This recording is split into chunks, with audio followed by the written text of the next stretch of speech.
जुल्फ़िकार क्या होती है बाबा?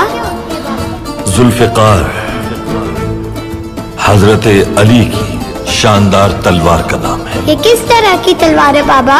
देखो बेटा, हजरत अली बहादुरों के बहादुर हैं। जुल्फ़िकार दरअसल पैगंबर सल्लल्लाहु अलैहि वसल्लम की हजरत अली को दी गई तलवार का नाम है। तो फिर तो वो तलवार बहुत मजबूत होगी ना बाबा? बिल्कुल सही कहा। इस पूरे जहां में उस तलवार जैसी कोई तलवार नहीं, क्योंकि उस तलवार का एक किनारा इल्म की और दूसरा इंसाफ की नुमाइंदगी करता है। एक मुसलमान की तलवार इल्म और इंसाफ की मसर होती है। उसके फतह किए गए इलाकों में इल्म और इंसाफ को राइज करती है।